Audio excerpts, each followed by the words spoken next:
Alors Christophe Guyot, bonjour. Bonjour.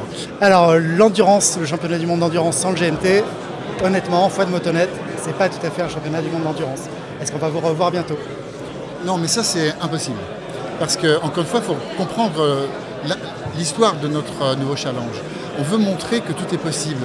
C'est notre mission, c'est ça. Et on a fait de l'endurance pour ça. On a été 3 fois champion du monde en étant resté indépendant, même soutenu par Yamaha, mais une écurie indépendante, les motos faites à la maison, et montrer que rien n'est inaccessible. J'ai pu les gagner moi-même, les 24 heures du Mans, c'était pas arrivé, d'autres pourront le faire. Et les jeunes de 20 ans aujourd'hui, ils ne le savent pas tout ça, ils n'ont pas vécu l'histoire. Donc pour eux, le GMT 14 en endurance, c'est une écurie de pointe qui se bat contre les autres écuries de pointe et qui ne connaissent pas cette genèse, d'où ça vient.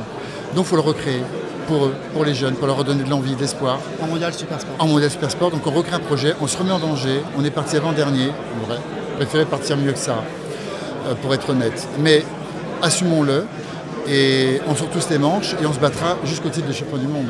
Et il n'y a pas d'autre voie possible.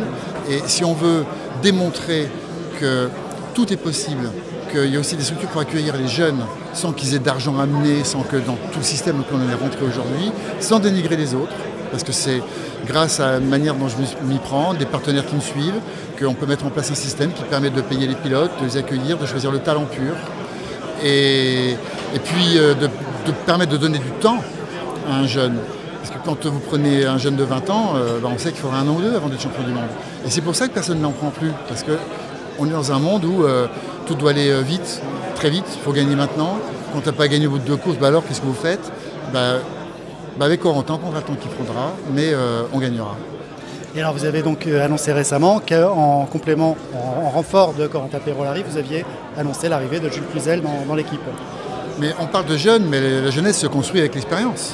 Donc la jeunesse, ça aiguillonne, ça pousse, ça mène du frais, ça de la fraîcheur, mais en même temps, donc ça va aussi aider Jules, parce que ça va aussi l'aiguillonner, mais Jules, c'est l'expérience. C'est lui, le titre de champion du monde, c'est lui le favori aujourd'hui. Et on ne va pas se cacher derrière une fausse modestie. Oui, c'est clair et net que Jules a été 4 fois vice-champion du monde, il veut le titre. Et on est sous pression, lui, nous, parce qu'il est là pour ça. Et en même temps, il va être la locomotive pour aider Corentin à l'être dès que possible. Et cette association finalement de jeunesse et d'expérience qui est indispensable, qui n'est pas quelque chose qu'on associe à la moto, mais à la vie. La signature de Jules, est-ce que ça a été compliqué de l'obtenir pour 2019 ? D'abord, ce n'est pas une signature obtenue. J'ai toujours accueilli les pilotes qui voulaient venir. C'est pour moi extrêmement important. On ne va pas chercher un pilote. Il y en avait un qui voulait venir, c'était Caricasulo, et Yamaha était vraiment intéressé parce que c'était leur pilote, jeune, 22 ans, et ils ne pouvaient pas l'emmener en Superbike. Alors c'est vrai que Yamaha m'avait dit, écoute, si tu as une deuxième moto, quand même, ce serait vachement bien si tu peux nous prendre Caricasulo. J'ai dit oui. Et puis à côté de ça, il y avait Jules qui s'est un peu réveillé après Manicourt, après nous. C'est-à-dire que très demandeur. Vraiment, je voudrais voir le GMT, je veux être champion du monde, j'en ai marre de galérer comme ça. Et donc il demandait à Eric Mahé de m'appeler, de me dire Christophe, voilà, on aime vraiment, nous on veut faire tous les efforts que tu veux, il n'y a pas de problème, on veut vraiment rouler chez toi. C'était a priori pas vraiment possible, parce que je m'étais quand même un peu engagé vis-à-vis de Caricasulo. Mais en même temps, Caricasulo a montré beaucoup moins de motivation. J'ai senti moins mort de faim, moins envie, presque un peu confortable. C'est toujours l'équilibre difficile entre le jeune qui n'a rien, qui en demande de l'argent pour venir, puis celui qui finalement peut avoir et puis pour qui on va se laisser vivre. Alors comme c'est pas ce que j'ai envie de donner comme image, on en a parlé, Eric de Seine, je suis très proche, puis Caricasulo pouvait avoir un guidon quand même, donc on s'est débrouillé pour prendre Jules qui avait vraiment envie de venir. Et clairement, avec le passage du GRT en Superbike, le GMT devient le team numéro 1 de Yamaha en Supersport. Ce qui est sûr et certain, c'est que Yamaha reste en Supersport avec nous, avec Kallio, alors qu'ils avaient décidé de se retirer de la catégorie parce que le Superbike est un petit peu en perte de vitesse. Mais Manicourt a été un événement qui a été le déclencheur, beaucoup plus que GMT 94. C'est-à-dire que le fait qu'on ait accueilli plus de 1000 personnes, 500 qui ont acheté, qui sont venus avec un t-shirt GMT.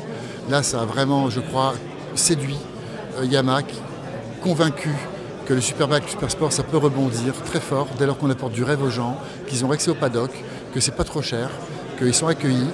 Et ça a été ce qui a déclenché le retour finalement, même s'ils n'ont pas eu le temps de partir, le retour de Yamaha en Supersport. Avec nous, mais avec les autres aussi.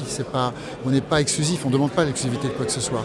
C'est du moment que tout le monde puisse être aidé par Yamaha et les autres marques aussi. C'est, je pense, comme ça qu'on construit le sport moto et qu'il est beau. Dernière question, quel est le programme hivernal pour le GMT avant la reprise de la saison qui sera très tôt, hein, comme toujours, en février en Australie? Alors de ce point de vue, oui, on a un avantage avec Yamaha, on va travailler avec leurs motoristes. Ça, c'est quand même un point, on ne peut pas dire qu'on n'est pas officiel. Parce que même si les motos sont faites à la maison, on a quand même le motoriste de Yamaha avec nous, qui va travailler avec notre motoriste, avec Danielson Engineering, qui est notre partenaire. Il va y avoir un vrai travail de développement, de travail sur la moto, qui concentre une grosse partie de notre énergie. Corentin, c'est quelqu'un qui se donne à fond. Là, il est venu aujourd'hui, il repart avec une moto qu'on lui a préparée pour s'entraîner, il va se débrouiller. Il va s'entraîner à l'aise, Adrien Morias va l'aider, il s'est créé son petit groupe là pour s'entraîner. On est dans cet esprit que chacun donne de soi. Donc il a des mécaniciens qui vont donner beaucoup, on travaille tout le temps, les week-ends tout le temps pour que la moto soit au top, pour Jules, Cluzel. Et puis les pilotes s'organisent, on les aide. Et puis première séance d'essai importante, ce sera à Rérez le 23-24 janvier, suivi de Portimao. Puis après on met les motos en caisse et c'est l'Australie. Bon, les rendez-vous sont pris, on suivra ça de près sur Motonet. Bonne saison. Merci, à bientôt.